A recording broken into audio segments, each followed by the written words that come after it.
G thank you very much. آپ کا بہت بہت شکریہ کہ آپ نے اس انتہائی اہم نوعیت کی ڈیبیٹ میں شرکت کی دعوت دی.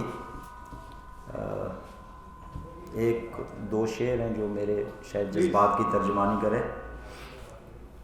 کبھی تو بیعت فروخت کر دی، کبھی فصیلیں فروخت کر دیں، میرے وکیلوں نے میرے ہونے کی سب دلیلیں فروخت کر دیں. وہ اپنے سورج تو کیا جلاتے، میرے چراغوں کو بیچ ڈالا. فرات اپنے بچا کے رکھے، میری سبیلیں فروخت کر دیں. سب سے پہلے تو میں جو سوالات آپ نے اٹھائے ہیں اور وہ سوال اپنی جگہ پہ اگر غور کیا جائے تو ان کے اندر جوابات بھی کافی سارے موجود تھے. میں بنیادی طور پہ جس جماعت سے تعلق رکھتا ہوں اور جو میرا ذاتی نقطہ نظر ہے، میں تو مسئلہ جموں کشمیر سے گلگت بلتستان کے مسئلے کو کاٹ کر دیکھنے کے حق میں ہوں ہی نہیں. بنیادی طور پہ میں اس کو ایک ہی مسئلہ سمجھتا ہوں اور میں یہ بھی سمجھتا ہوں کہ اس طرح کی جتنے بھی کانفلکٹ زونز ہیں یا مقبوضہ علاقے ہیں یا نوآبادیات ہیں، اگر ہم تھوڑا سا تاریخ میں جھانکنے کی کوشش کریں تو ہمیں پتہ چلے گا کہ لوگوں کو تقسیم کرنے کے لیے، اپنے قبضے کو مضبوط کرنے کے لیے ایسے پوائنٹس، ایسی جگہیں، ایسے علاقے ہمیشہ سے تلاش بھی کیے جاتے رہے ہیں اور کوشش یہ کی جاتی رہی ہے کہ جس علاقے پہ آپ کا قبضہ ہو اس کو کسی نہ کسی طرح بائیفرکیٹ کر کے تو لوگوں کو ایک دوسرے کے مقابل کھڑا کیا جائے. تو ہمارے مسئلے کی جو 75 سالہ تاریخ ہے اس میں زیادہ تر تو ہمیں یہی لگا، خاص کر سیز فائر لائن کے اس طرف، کہ یہ جو دو یونٹس تھے اس ریاست کے اس طرف، ان کو ہمیشہ سے یہ کوشش کی گئی کہ یہ ایک دوسرے کے آمنے سامنے کھڑے ہو جائیں اور اپنی تمام محرومیوں اور مسائل کا ذمہ دار جو ہے وہ ایک دوسرے کو ٹھہرائیں اور اس طرف انگلی نہ کریں جہاں سے جو ہے یہ مسائل جنم لے رہے ہیں. میرے خیال میں اگر مجھے یاد پڑتا ہے کہ 1947 میں گلگت بلتستان کو ریاست جموں کشمیر کا تیسرا صوبہ جو ہے وہ بنایا گیا تھا. یعنی جس سٹیٹس کے بارے میں یا جن کانسٹیٹیوشنل جو ہے وہ رائٹس کے بارے میں ہم آج گفتگو کر رہے ہیں، اور بعض دفعہ ہم جو ہے وہ مطالعہ پاکستان کے تربیت یافتہ کارکنان ہیں تو ہم یہ بھی سمجھتے ہیں، کہتے رہتے ہیں کہ جی یہ مہاراجہ کے دور میں تو بڑا زیادتی تھی اور بڑا ظلم تھا، تو لوگوں نے جو ہے وہ ریاست کے لوگوں نے اس سے آزادی لے لی، یا کم از کم آزاد کشمیر اور گلگت والوں نے جو ہے وہ اس سے آزادی لے لی. تو 75 سال میں آج جو ڈیبیٹ ہم کر رہے ہیں یہ 47 سے پیچھے کی ڈیبیٹ ہے. یعنی ریاست جموں کشمیر کے لوگوں نے 1931 میں ڈیموکریٹک رائٹس کے لیے جو ہے وہ اور مونارکی کے خلاف ایک جدوجہد شروع کی، جس کو رسپونڈ کیا گیا. 34 میں ایک اسمبلی بنی، پہلی اسمبلی جو ہے وہ ریاست میں، اور اس میں گلگت بلتستان سے، آزاد کشمیر سے، پوری ریاست سے نمائندے موجود رہے. 46 میں بھی الیکشنز ہوئے اور 46 کے بعد تو آلموسٹ جو پاور تھا وہ سارے کا سارا جو ہے وہ عوام کی طرف شفٹ کیا گیا. اس کے بعد جب یہ 47 والا سارا معاملہ ہو گیا اور اس کے بعد بھی، اس سے بعد سے لے کے آج تک ہمیں اسی ڈیبیٹ میں ہی الجھا کے رکھا گیا کہ گلگت بلتستان ریاست کا حصہ ہے یا نہیں ہے. یہ مطلب ایک لمبے عرصے تک تو یہ ڈیبیٹ چلتی رہی. مطلب ہم سارے جس ماحول میں پل کے جوان ہوئے، پڑھے، تو ہمارے ساتھ ہم اکٹھے ہی پڑھتے رہے یونیورسٹیز میں، سارا گلگت کے لوگ، آزاد کشمیر کے لوگ. تو ہماری ڈیبیٹ کا زیادہ تر محور یہ رہا کہ گلگت بلتستان کشمیر کا حصہ ہے یا نہیں ہے، حصہ ہے یا نہیں ہے. اور یہ جو کانسٹیٹیوشنل ریفارمز والی اگر ہسٹری بھی دیکھیں تو یہ بھی 70s میں شروع ہو رہی ہے. 70s سے ہی گلگت بلتستان کے لوگوں کو جو ہے وہ اس طرف لگانے کی کوشش کی گئی، آپ کو یہ دیں گے، آپ کو یہ دیں گے، آپ کو یہ دیں گے. 2009 میں آ کے تو قمر الزمان قاہرہ صاحب نے ایک بہت بڑا جو ہے وہ کیا اعلان، اور انہوں نے وزیر اعلیٰ اور گورنر دے کے تو اس مسئلے کو ہی ایک طرح سے حل کیا. اس وقت بھی ہم یہ سنتے تھے کہ جی ٹھیک ہے، اب تو یہ صوبہ بن گیا ہے، اب اس کا وزیر اعلیٰ بھی بن گیا ہے اور گورنر بھی بن گیا ہے اور لوگوں کے جو رائٹس ہیں وہ ان کو ملنا شروع ہو گئے ہیں. جو ہماری بنیادی ریکوائرمنٹس تھیں، جو ہمارے خطے کے لوگوں کی ضروریات تھیں، ان کو سائیڈ پہ رکھ کے تو حقوق کا نام جو ہے وہ کانسٹیٹیوشنل ریفارمز کو حقوق کا نام دے دیا گیا.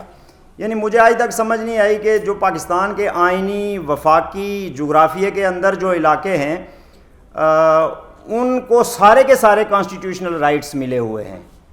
وہ بالکل صوبائی خود مختاری کو بھی انجوائے کر رہے ہیں، لیکن اس کے باوجود جو ہے عوام کی حالت زندگی اور عام لوگوں کی بلوچستان سے لے کے تو فاٹا تک جو ہے وہ ہمارے سامنے ہی ہے کہ صورتحال کیا ہے. تو ایک تو یہ ہے کہ ان رائٹس کو میں سمجھتا ہوں کہ ایک مخصوص طبقہ جو ہے جو ایک اشرافیہ انہوں نے پیدا کی ہے آزاد کشمیر میں اور گلگت بلتستان میں، اس کو ایڈجسٹ کرنے کے علاوہ لوگوں سے اس کا کوئی تعلق نہیں ہے. بنیادی طور پہ جو لوگوں کی ضروریات ہیں اس سے کوئی بہت بڑا تعلق نہیں ہے اور اس سے کوئی بہت بڑا فرق بھی نہیں پڑنے والا ہے. مسئلہ یہ ہے کہ 5 اگست 2019 کو ایک قدم جو ہے وہ ہندوستان اٹھاتا ہے اور پاکستان پورا چیخ پڑتا ہے اس کے اوپر. آزاد کشمیر کے لوگ بھی سڑکوں پر، میں بھی سڑکوں پر، سارے سڑکوں پر. بڑی زیادتی ہو گئی، بڑا ظلم ہو گیا. پاکستان جناب یہ یک طرفہ طور پہ انڈیا نے یہ سٹیپ کیوں لے لیا، دفتر خارجہ سے لے کے سارا کچھ یہ ہوا. اور اسی دوران یہ ڈیبیٹ بھی زور پکڑتا رہا ساتھ ساتھ کہ گلگت بلتستان کے حوالے سے جو ہے وہ پاکستان گورنمنٹ کچھ کرے. اور اس میں سپریم کورٹ کا بھی آ گیا 2019 میں ایک ڈیسیژن، اور پھر دفتر خارجہ کے بیان بھی آئے اور بار بار اس چیز پہ جو ہے وہ یہ معاملہ کیا جاتا رہا. نہیں جی مسئلہ کشمیر متاثر ہو جائے گا، مسئلہ کشمیر ڈسٹرب ہوگا، لہٰذا گلگت والوں کو اس کے کوئی متبادل دیا جائے گا. اب جب وہ گرد بیٹھی انڈیا والی اور انڈیا نے اپنی سیٹلمنٹ کر لی، تو اب یکدم سے جو ہے وہ ایک دفعہ پھر 6 مہینے کے اندر ہی پاکستان کے پالیسی ساز جو ہیں وہ اس ڈیبیٹ کو لے کے آگے کہ جی ہم جو ہے وہ وہاں پہ ایک عبوری صوبہ دیں گے. اور عبوری صوبے کا یہ لفظ میں نے پہلی دفعہ سنا. یہ اس سے پہلے شاید ہو سکتا ہے میری کوئی اسٹڈی کمزور ہو، لیکن میں نے پہلی دفعہ سنا کہ اس طرح کا. اب کس بنیاد پہ، جب آپ خود یہ کہتے ہیں کہ پاکستان کے آئین کا حصہ نہیں ہے گلگت بلتستان، یہ مسئلہ کشمیر سے جڑا ہوا ہے، ادھر سے پکڑیں یا ادھر سے پکڑیں، ہم کہتے ہیں ریاست کا حصہ ہے، یہ کہتے ہیں ریاست کا حصہ نہیں ہے، مسئلہ کشمیر سے جڑا ہوا ہے، چلیں ادھر سے ہی مان لیتے ہیں اس کو. لیکن اب کس بنیاد پہ آپ اس کو پاکستان کے جغرافیے میں انکلوڈ کر کے آپ پاکستان کا صوبہ بنانے کی کوئی، کیا اب جو ہے وہ انڈیا والا معاملہ یک طرفہ نہیں رہ گیا ہے؟ یا اب اس سے مسئلہ کشمیر پہ پاکستان کی پوزیشن یا اصولی پوزیشن جو بھی ہے گزشتہ 74-75 سال سے، اس سے کوئی فرق پڑنے والا نہیں ہے؟ اس کے بارے میں اس طرح کے ایکسکیوز دے دینا جی کہ ہم ایک شک اس میں شامل کر دیں گے انیشلی، جو یہ کرے گی کہ جب بھی کشمیر کا کوئی تصفیہ ہوگا تو یہ جو ہے وہ علاقے رائے شماری میں حصہ لیں گے. پہلی بات یہ ہے کہ یہ معاملہ ہو جانے کے بعد کشمیر کا تصفیہ ہو جائے گا، پھر کشمیر بچے گا ہی نہیں نا. پھر تو آدھا جو ہے انہوں نے شامل کر لیا، جو باقی ہے وہ آپ شامل کر رہے ہیں. اور آزاد کشمیر کے بارے میں آپ کا پلان یہ ہے کہ آپ کے جو قوانین ہیں یہاں کے وفاقی، ان کو ایکسٹینڈ کرتے جائیں with the passage of time. جب سارے قوانین وہاں پہ چلے جائیں گے، داخل ہو جائیں گے، تو آٹومیٹیکلی آپ جو ہے وہ اس زون میں شامل ہو جائیں گے. تو میں یہ سمجھتا ہوں کہ یہ والا معاملہ جو ہے یہ گلگت بلتستان کے لوگوں کے خلاف، میں اس کو آزاد کشمیر کے لوگوں کے خلاف نہیں کہوں گا، اس لیے کہ پہلی اس میں یہ گلگت بلتستان کے لوگوں کے خلاف ہے. ان کی جو زمینوں پر حق ہے، ان کے منرلز پر جو حق ہے، ان کے پانی پر جو حق ہے، ان کے نمائندے چننے پر جو حق ہے، اس کو سلب کیا جا رہا ہے.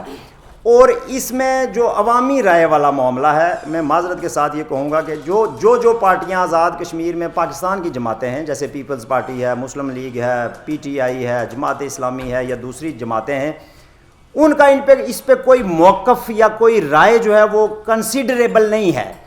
یعنی اس کو کاؤنٹ نہیں کیا جانا چاہیے کہ گلگت بلتستان کے لوگ کیا چاہتے ہیں، اس لیے کہ وہ جو جماعتیں ہیں وہ وہی چاہتی ہیں یا وہی منصوبہ امپلیمنٹ کریں گے جو پاکستان چاہتا ہے یا اس طرف جو ہیں وہ جو انڈیا چاہتا ہے. تو بیسیکلی جو انڈیجنس موقف ہے وہ وہاں کے آزادی پسندوں کا، حریت پسندوں کا، حقوق کی بات کرنے والے لوگوں کا جو موقف ہے وہ بہت ضروری ہے، وہی جینون موقف ہے. پاکستان کا موقف پاکستان کی پارٹیاں اس میں نہیں کر سکتی، اور نہ یہ اسمبلی کا کسی کا اختیار ہے. پاکستان کی بھی اوبلیگیشنز ہیں، یونائٹڈ نیشن کی ریزولوشنز کے تحت سگنیٹری ہے پاکستان 13 اگست 1948 کا، 5 جنوری 1949 کی ریزولوشنز کا. تو اس کے تحت ان لوگوں کو اپنی زمین سے محروم کرنا اور ایک پوری 22 کروڑ 24 کروڑ جو ہے وہ آبادی کے لیے ایک چھوٹے سے خطے کو جو آلریڈی ایک لینڈ لاکڈ بھی آپ سمجھ لیں کسی حد تک، لیکن آلریڈی ڈپرائیوڈ ہے کافی ساری چیزوں میں. پچھلے عرصے میں ہم نے دیکھا ہے کہ زمینوں کے معاملے پہ جو ہے وہ کس طرح کی چیزیں ڈیولپ ہو رہی ہیں.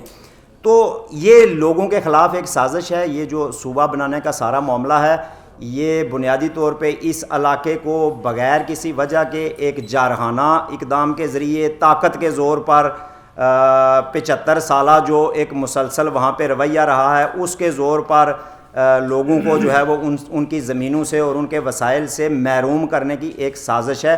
اس سے کوئی امپاورمنٹ جو ہے وہ مجھے نہیں لگتا ہے کہ آئے گی. اگر امپاورمنٹ آتی ہوتی ہے، ہمارے پاس ایگزامپلز ہیں نا. آزاد کشمیر جو ہے وہ اس کا صدر بھی ہے، وزیر اعظم بھی ہے، جھنڈا بھی ہے، اسمبلی بھی ہے، سپریم کورٹ بھی ہے، ترانہ بھی ہے، سارا کچھ ہے.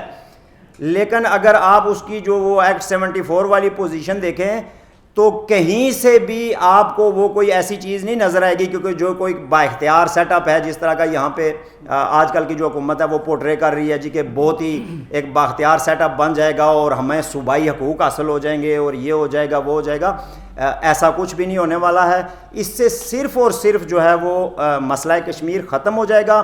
اور جو شملہ ایگریمنٹ کے تحت جو انہوں نے آپس میں یہ طے کیا تھا کہ ہم اپنے سیز فائر لائن کو ایک مستقل سرحد میں جو ہے وہ تبدیل کریں گے، یہ اسی کی ایک کنٹینیویشن ہے.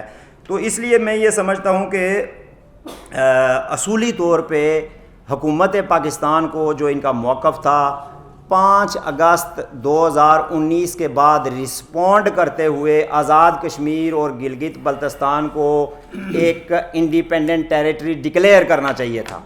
ان کو یہ سٹینڈ دنیا کے سامنے لینا چاہیے تھا کہ بھارت کا اقدام جارحانہ ہے، لوگوں کی رائے کے خلاف ہے، اقوام متحدہ کی ریزولوشنز کے خلاف ہے. ہم اپنی طرف سے یہاں کے لوگوں کو با اختیار کرتے ہیں تاکہ وہ اپنی لڑائی جو ہے وہ خود لڑ سکیں. اور اس کے ساتھ ساتھ اگر آپ ایسا نہیں کر سکتے، جیسے الٹرنیٹ کی انہوں نے بات کی، اگر آپ ایسا نہیں کر سکتے یا آپ کے کوئی اور مسئلے مسائل ہیں تو آپ یہ ضرور کر سکتے ہیں کہ ایک آزاد کشمیر طرز کا سیٹ اپ جو ہے وہ گلگت بلتستان کو بھی ایکسٹینڈ کریں. With the passage of time آپ ان کو جو ہے وہ با اختیار کریں اور اس مسئلے کو جو ہے وہ ڈسٹرب کرنے کی کوشش نہ کی جائے. یہ بہت زیادہ انفارچونیٹ ہے کہ ہم خود اس میں استعمال ہو رہے ہیں، ہمارے لوگ اس میں استعمال ہو رہے ہیں. مطلب یہ نہیں کہ اگر ہم اپنی ہسٹری پہ نظر دوڑائیں تھوڑی سی، شاید 2 منٹ رہ گئے ہیں، تو ماضی میں بھی ایسا ہوتا رہا کہ ہم باہر کی طاقتوں کو اور باہر کے حکمرانوں کو دعوت دے کر تو اپنے وسائل پہ اور اپنے اختیار پہ ان کو قابض کرتے رہے اور خود مجاوروں جیسی حیثیت میں جا کے جو ہے وہ بیٹھنے کی کوشش کرتے رہے. یہ پورا گزشتہ 400 سال کا ماضی اس پوری ریاست کا جو ہے وہ اس طرح سے بتا رہا ہے. آج پھر جو ہے وہ ہمارے ڈیلیگیشنز جو ہیں وہ جا کے تو قابض طاقتوں سے مل رہے ہیں اور ان کو دعوت دے رہے ہیں، ان کو بلا رہے ہیں کہ آپ آئیں اور ہمارے اوپر قبضہ کریں، آپ آئیں اور ہمیں بتائیں کہ ہماری حیثیت کیا ہونی چاہیے، آپ آئیں اور یہ فیصلہ کریں کہ ہمیں ووٹ کا حق ہے یا نہیں ہے، آپ ہمیں بتائیں کہ ہم آپ کے برابر انسان ہیں یا نہیں ہیں.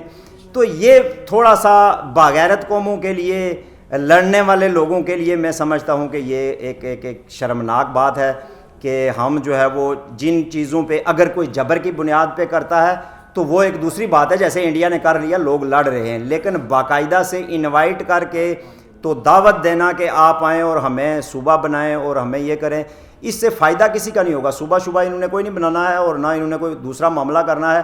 اگر یہ کرتے ہوتے تو میں نے کہا نا آپ کو 2009 سے لے کے تو اس درمیان بھی انہوں نے بہت ساری دفعہ پلٹا کھایا ادھر ادھر.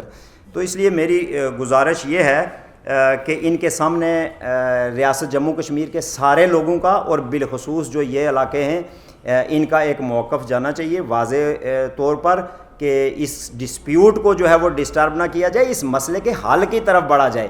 ہمیں رائٹس تبھی ملیں گے جب یہ معاملہ حل ہوگا. جب یہ معاملہ حل نہیں ہوگا اور یہ ہماری ایک مشترکہ جنگ ہونی چاہیے. میں آپ سے یہ گزارش کروں گا مشترکہ جدوجہد ہونی چاہیے. یہ بہت ہی اچھا اقدام ہے جو آج زیگم بھائی نے یا فہمیدہ بہن نے یا اور بہت سارے دوستوں نے مل کے اٹھایا ہے. اسی سے چل کے تو ہماری آواز جو ہے انہی ڈیبیٹس کے ذریعے سے کسی مثبت سمجھ جائے گی. تھینک یو ویری مچ. ہے.